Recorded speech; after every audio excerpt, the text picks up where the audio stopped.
আমি প্ৰথমে ভেটি দুটা বনাই ল'লো, নৈতিকতা আৰু মূল্যবোধ। এতিয়া আহিলে মাধ্যম।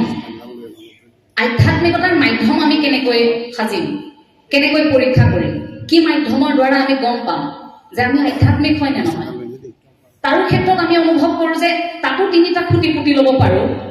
প্ৰথমটো আত্মসমালোচনা, দ্বিতীয়টো আত্মপৰীক্ষা, তৃতীয়টো আত্মশুদ্ধি। এতিয়া আত্মসমালোচনা বুলি কওঁতে আপোনালোক সকলোৱে জানে যে আমি নিজক প্ৰশ্ন সোধাৰ, নিজক সমালোচনা কৰাৰ এতিয়া সময়। সততে ভুলটো আমি স্বীকাৰ কৰিব নিবিচাৰোঁ, আমি আনলৈ দুখ দিলোঁ। কিন্তু আত্মসমালোচনাৰ খোজটো যেতিয়া আৰম্ভ হয় তেতিয়া আত্মাৰ শুদ্ধি হয়, আত্মাৰ অৱস্থিতিৰ বিষয়ে বুজি পোৱা হয়। এই দ্বিতীয়টো প্ৰসংগ আত্মপৰীক্ষা। আত্মপৰীক্ষাৰ বহু কাহিনী আছে, তাৰে এটা কাহিনী মই খুব কৈ ফুৰোঁ। আজি আকৌ এবাৰ সেই কাহিনীটো অকণমান কম যে আত্মপৰীক্ষাটো কেনেকৈ হয়। এজন ল'ৰাই এটা কামৰ প্ৰয়োজন, PCOত সোমাই ফোন কৰিছে। ইফালৰ পৰা এগৰাকী মহিলাই ফোনটো ধৰিছে।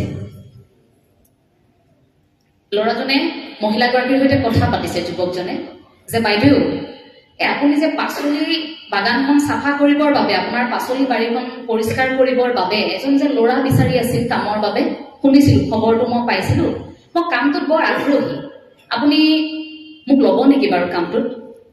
বাইদেউগৰাকী সিফালৰ পৰা কৈছে, নাই নাই, কামটোত ল'ৰাজন আহিল নহয়, এতিয়া মোৰ প্ৰয়োজন নাই। ইফালৰ পৰা যুৱকজনে আকৌ কৈছে যে নহয়, এবাৰ ভাবি চাওকচোন, মই কিন্তু কামটো ভালকৈ কৰিম। মই অকল আপোনাৰ পাচলিৰ বাৰীখন পৰিষ্কাৰ কৰি দিয়াই নহয়, আপোনাৰ ঘৰখন যদি সৰা মোচা কিবা কামো থাকে মই সেয়াও কৰি দিম, কিন্তু মোক কামটো লওকচোন, মোৰ কাম এটাৰ বৰ প্ৰয়োজন। সিফালৰ পৰা তেতিয়া বাইদেউগৰাকী আকৌ কৈছে যে নাই, কিনো জোৰ কৰি আছে, মই ক'লো নহয় মই যিজন ল'ৰা ল'লো তেওঁ কামটো ভালকৈ কৰিছে, গতিকে মোক এতিয়া ল'ৰাজনৰ প্ৰয়োজন নাই। তেওঁ আকৌ কৈছে যে ঠিক আছে বাৰু, মই আৰু এটা কাম তাত সংযোগ কৰিছোঁ, আপোনাৰ ঘৰত যদি বাচন বৰ্তন ধুবলগীয়া আছে মই সেইটোও কৰি দিম। এই তিনিটা কাম হ'ল, পাচলি বাৰীও চাফা কৰিব, কাপোৰ কানিও ধুব, বাচন বৰ্তনো চাফা কৰি দিব, অৰ্থাৎ ধুই দিব, সকলোখিনি কাম কৰিব, ঘৰ দুৱাৰ সাৰি মুচি দিব।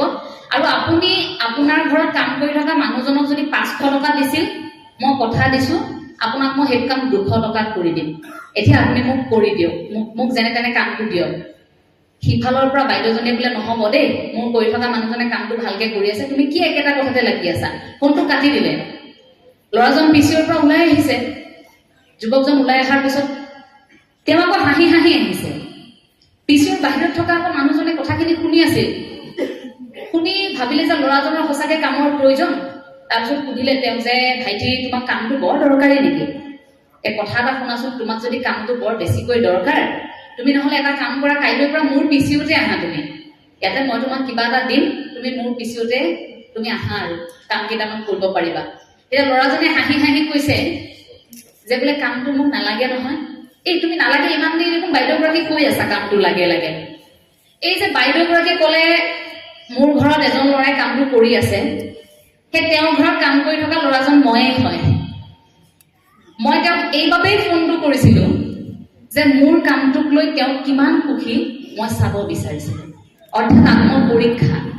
মই কামটো ঠিকেই কৰিছোঁ তেওঁৰ ঘৰত, কিন্তু মোৰ কামটোক লৈ মালিক কিমান সুখী চাব বিচাৰিছোঁ, সেইবাবে ফোনটো তেনেকৈ কৰা হৈছিল। তাৰপাছত গম পালে যে তেওঁ কামটোক লৈ মালিক সুখী। আমাৰ জীৱনতো এনেকুৱা হয় যে আমি কৰি থকা কামখিনিক লৈ আমাৰ সন্মুখত থকা লোকসকল কিমান সুখী। শ্ৰেণীকোঠাত শিক্ষকে এয়া পৰীক্ষা কৰি চাব পাৰে যে মোৰ সন্মুখত শ্ৰেণীকোঠাত বহি থকা এইসকল ছাত্ৰ ছাত্ৰীয়ে মোৰ জোকাৰি যে হয় হয় বুজি পাইছোঁ বুলি কৈ আছে, কিন্তু প্ৰকৃতাৰ্থত মোৰ কথাখিনিয়ে তেওঁলোকক সহায় কৰিছেনে? বা সন্তানে এই কথাটো পৰীক্ষা কৰি চাব পাৰে যে আমি কৰা আচৰণক লৈ মা দেউতা সুখী নে? বা পিতৃ মাতৃয়েও পৰীক্ষা কৰি চাব পাৰে যে আমি যে তেওঁলোকক লালন পালন কৰি আছোঁ, সকলোখিনি শিকাই আছোঁ, আমি দিয়া এই পৰিৱেশটোত আমাৰ সন্তান সুখী নে? আমাৰ সন্তান ভাল মানুহ হোৱা পথত আছেনে? এই পৰীক্ষাবোৰ কৰিব পাৰি। সেয়া আত্মপৰীক্ষা, যে আমাৰ কামটোক লৈ বাকী সকল লোক কিমান সুখী, এই কথাষাৰ আমি সেই পৰীক্ষাৰ দ্বাৰা কৰিব পাৰোঁ। এতিয়া আহিলে আত্মশুদ্ধিৰ কথা। আত্মশুদ্ধিৰো এটা কাহিনী কওঁ। আত্মশুদ্ধি অৰ্থাৎ নিজৰ ভুলটো বুজি পাই শুদ্ধ কৰা, সত্যক স্বীকাৰ কৰাৰ। গাঁও এখনত এজন নামতি খুব নাম গাই ভাল পায়, ঈশ্বৰৰ নাম লৈ থাকে। সময়ে সময়ে নামতি আকৌ বিপদত পৰে। নামতিক কেতিয়াবা টকা পইচাৰ প্ৰয়োজন হয়। নামতিৰ আকৌ এগৰাকী খুব ভাল বন্ধু আছিলে। এতিয়া বিপদত পৰিলে নামতিয়ে ভাবে যে মোৰতো বন্ধুগৰাকী আছে, বন্ধুৱে সহায় কৰিব। বহুদিন ধৰি তেনেকৈ বন্ধুৱে সহায় কৰিছে। কিন্তু সেইদিনা এনেকুৱা এটা বিপদ আহিল, বন্ধুক আগতীয়াকৈ কোৱাও নহ'ল, কাইলৈ এঠাইত কেইটামান টকা জমা দিব লাগে। এতিয়া নামতিয়ে টকাকেইটা পাই ক'ৰ পৰা? বন্ধুকো কোৱা নহ'ল, বুলিব বাৰে প্ৰতি মই বন্ধুকে কৈ থাকো, কি ভাবিব বন্ধুৱে মোক যে মই বিপদ হ'লে অকল ইয়াকেই বিচাৰোঁ, তেওঁতো বেয়াও ক'ব পাৰে। সেইদিনা আকৌ তেওঁৰ নামো আছে। গতিকে নামতিয়ে ভাবিছে, প্ৰভু তোমাৰ এই নাম ল'বলৈ যাম, তুমি কিবা এটা মিলাই দিবা আৰু। তোমাৰ নাম লৈ থাকিম মই নিশা 12 বজালৈকে, কাইলৈ মোৰ আকৌ টকাকেইটা যোগাৰ কৰিব লাগে। গতিকে মই সমস্তখিনি এৰি ঈশ্বৰৰ নাম ল'ম, মই তোমাৰ নাম ল'ম, নিশাটো নাম ল'ম, কিন্তু তুমি মোক কিবাকে উদ্ধাৰ কৰিবা আৰু এইটো বিপদৰ পৰা। নাই, হোৱা নাই কাম। ৰাতি 12 বজাত নাম শেষ কৰি নামতি ঘৰলৈ আহিছে। এতিয়া নামতি ঘৰলৈ আহি ঘৰত বিচনাত দীঘলদি পৰি ভাবিছে যে প্ৰভু গোটেই এই 12 বজালৈকে নাম ল'লো, কিন্তু এতিয়ালৈকে দেখোন ক'ত আপুনি পইচাকেইটা দেখোন মোক যোগাৰ কৰি নিদিলা। এনেই তোমাৰ নাম লৈ থাকিলো আৰু প্ৰতিদিনে মই তোমাৰ নাম গাই থাকো, মই পইচাকেইটা যোগাৰ কৰিব পৰা নাই, তুমি বুজা নাই কিয়? প্ৰভু মিলোৱাচোন কিবা এটা। তাৰ পাছত তেওঁৰ মনত এটা বুদ্ধি আহিছে নামতিৰ। এই যে নামতিক সদায় সহায় কৰি থাকে যে তেওঁৰ বন্ধুগৰাকী, নামতিৰ সেই বন্ধুগৰাকীৰ আকৌ নাৰিকল গছ আছে, বহুত নাৰিকল লাগি আছে গছত। এতিয়া নামতিয়ে ভাবিছে কি, যি নাই নাই যি হ'ল হ'ল, প্ৰভুৱেতো নিদিলেহিয়ে, টকাকেইটাতো আজি নাপালোৱে, কাইলৈতো দিবই লাগিব। যি নাই নাই সেই বন্ধুৰ বাৰীতে চুৰ কৰা যাওক। নামতি সাজু গৈছে চুৰ কৰিবলৈ। গ'ল, উঠিলে নাৰিকল গছত। এতিয়া নাৰিকল পাৰোতে ভুলবশতঃ 2টা নাৰিকল পৰিল নহয় গৃহস্থৰ টিঙত। যে গৃহস্থৰ টিঙত নাৰিকল পৰিল, হ'ল ডাঙৰ এটা শব্দ। শব্দ হোৱাৰ লগে লগে গৃহস্থ আকৌ সাৰ পালে। এটা হুলস্থুলীয়া পৰিৱেশ, গোটেই গাঁওখনত লোকসকল ওলাই আহিছে। গৃহস্থই চিঞৰিছে, বোলে চুৰ চুৰ, আমাৰ ঘৰত চুৰ ওলাইছে। মানুহে চাবলৈ নাই কোন মুঠতে চুৰ এটা আছে, নাৰিকল গছৰ ওপৰত উঠি আছে, চুৰটোক ধৰিব লাগে।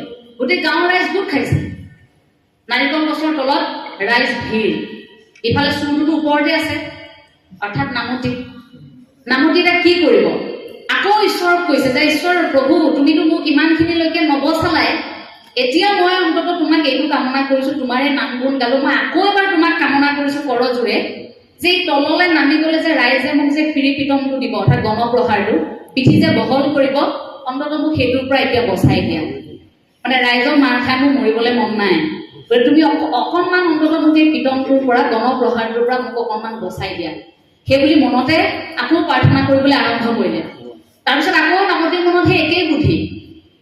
অকণমান দেৰিৰ পিছত দেখিছে নামতিৰ ওপৰত কিবা এটা গাই আছে। তলৰ পৰা ৰাইজে চুৰ চুৰকৈ চুৰ নামি অহালে ৰৈ আছে, কোন ধৰিব পৰা নাই। নামতিৰ ওপৰত কি নাম গাইছে জানেনে?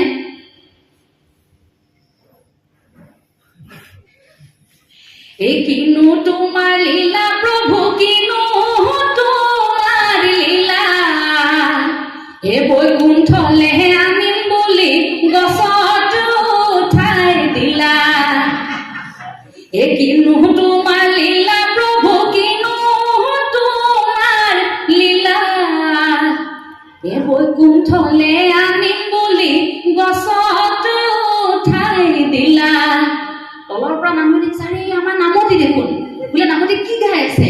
বোলে কিনো তোমাৰ লীলা প্ৰভু, কিনো তোমাৰ লীলা, বোলে বৈকুণ্ঠলে আনিম বুলি গছত উঠাই দিলা। আৰু দেখি নামতি কিবা এটা কৈছে, নমাই আন। গাঁৱৰ ৰাইজে ভাবিলে যে আয়ো দেখি নামতি কিবা হৈছে, নমাই আনিব লাগে। সকলোৱে পানী চানী যোগাৰ কৰি নামতিক নমাই আনিছে তললে।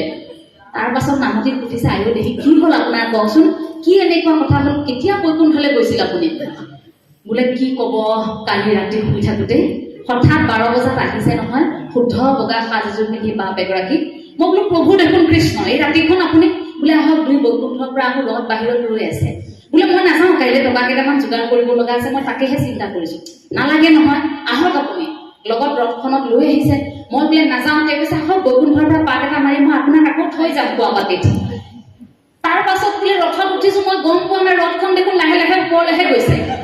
গৈ ৰথ কৰবাত লাগি ধৰিছে। শব্দ এটা হওঁতেহে মই তললৈ চাইছো, দেখিছো আপোনালোক। ভাবকচোন, ৰাইজক কৈছে, ভাবকচোন আপোনালোকে প্ৰভুৱে বাৰু এনেখন কৰিব লাগে নে ৰাতিপুৱাকে বৈকুণ্ঠলে নিম বুলি খোৱাপাতিৰ পৰা উঠাই আনি ৰাইজে ভাবিছে আহিব দেখি এনেকুৱানো হ'ব লাগে নে নামতিৰ লগত। সেই কথাষাৰ কোৱাৰ লগে লগে নামতিক সকলোৱে সহায় কৰিছে। তাৰ পাছত নামতিয়ে সঁচা কথাষাৰো আৰম্ভ কৰিছে যে মোৰ আচলতে কেইটামান টকাৰ খুব প্ৰয়োজন, সেই টকাকেইটা নোপোৱাৰ বাবে মই আজি বৰ বিপদত পৰিম, এনেকৈ সঁচা কথাখিনি ৰাইজকো কৈছে। তেতিয়া ৰাইজে বোলে আৰে আপুনি আমাৰ নামতি, আমাৰ নাম গুণ গাই ফুৰে, আমাৰ অনুষ্ঠান আপুনি নহলে নচলে, আপুনি কিয় চিন্তা কৰিছে, আমি আছো নহয় আপোনাৰ বিপদত। সকলোৱে মিলি নামতিক উদ্ধাৰ কৰিলে বিপদটোৰ পৰা। এতিয়া এই কাহিনীটোৰ পৰা আমি দুটা কথা বুজিব পাৰো। প্ৰথমটোতো আত্মশুদ্ধি, যে ভুলটো স্বীকাৰ কৰি নামতিয়ে লগে লগে সঁচা কথাখিনি ৰাইজক কৈ দিলে। সত্যটোক অৰ্থাৎ স্বীকাৰ কৰিলে যে মোৰ নাই, মই বিপদত পৰিছো। সত্যটোক স্বীকাৰ কৰাৰ লগে লগে সেই কথাখিনি ৰাইজেও স্বীকাৰ কৰিলে, ৰাইজে সহায় কৰিলে।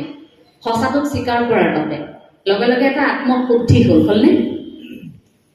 তাৰ আৰু এটা প্ৰসংগ থাকে ইয়াত এনেকুৱা, নামতি যেন ঈশ্বৰৰ নাম গুণ গাই আছিল। নামতি আকৌ ভাবিছিল প্ৰভুৰ নাম গাইছো গতিকে চুৰ কৰাৰ পৰা প্ৰভুৱে বচাই দিব। কিন্তু ওপৰত থকাজনতো ইমান অপৰা নহয় দিয়কচোন, যে মোৰ নাম গাই আছা বুলি, যে তোমালোকে মোৰ নাম গাই আছা, তোমালোকে বেয়া কাম কৰিলেও মই বচাই দিম, ৰক্ষা কৰিম আৰু সেই বুলিতো ওপৰত থকাজনে নাভাবে।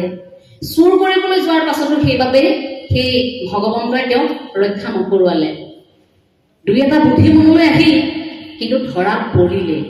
যিমানেই ঈশ্বৰৰ নাম গুণ নাগাওক কিয়, যিমানেই দিনৰ দিনটো নামঘৰত বহি নাথাকক কিয়, যিমানেই আপুনি ভাগৱত ব্যাখ্যা কৰি নাথাকক কিয়, কিন্তু মনটো যদি শুদ্ধ নহয়, সঁচাকৈ যদি আপুনি কিবা অপৰাধ কৰি থাকে মনে মনে, ৰাতি চুৰ কৰিবলৈ গৈ পিছদিনা যদি গোটেই দিনটো ব্যাখ্যা কৰি আছো, পাঠ কৰি আছো বোলে মই গুৰুআসনৰ সন্মুখত বহি ডাঙৰ ডাঙৰ কথা কৈ আছো, ওপৰত থকাজনেও বুজি পায় সেইখিনি আত্মশুদ্ধি নহয়। তাৰ বাবে এই উদাহৰণটো দাঙি ধৰিলো, কাৰণ আজিৰ সমাজত, আমাৰ সময়ত, এই আমি যিটো পৰিৱেশত বৰ্তমান আছো, এই আৱৰণ লৈ ফুৰা মানুহৰ সংখ্যাটো এতিয়া বেছি হৈছে। গতিকে নিজক বুজি পোৱাটো, অৰ্থাৎ হৃদয়ত নিজৰ অৱস্থিতি আৰু ঈশ্বৰৰ অৱস্থিতি। গুৰুজনাই যেনেকৈ আত্মা পৰমাত্মা মিলনৰ বিষয়ে, ৰাসলীলাৰ বিষয়ে বৰ্ণনা কৰোঁতে ভাগৱতত উল্লেখ কৰি থৈ গৈছে যে গোপিনীসকলে কৃষ্ণক পাবৰ বাবে সেই মুহূৰ্তত সাধাৰণ প্ৰেমিকৰ দৰে পাব বিচৰা নাছিল, পৰমাত্মাৰ উপলব্ধি কৰিছিল। ভিতৰত আমি আত্মা কঢ়িয়াই ফুৰিছো, আমি পৰমাত্মাৰ মিলন বিচাৰিছো, সেয়াহে উপস্থাপন আছিল, সেয়া কোনো পেনপিনে প্ৰেম কাহিনী নাছিল। গতিকে হৃদয়ত আমিও যদি সেই ঈশ্বৰবাদৰ ধাৰণাটো বুকুত সুমুৱাই ল'ব পাৰো, আমি প্ৰথমে নিজৰ অৱস্থিতিৰ বিষয়ে, আত্মাৰ অৱস্থিতিৰ বিষয়ে জানি ল'ব পাৰো, আমি ভাবো যে আধ্যাত্মিকতাৰ আৰম্ভণি তাতেই, আধ্যাত্মিকতাৰ মূল ভেটিটো সেই হৃদয়তেই থাকিব। তাৰ পৰাই গোটেই কথাবোৰ প্ৰসংগক্ৰমে আচলতে আৰম্ভ হয়।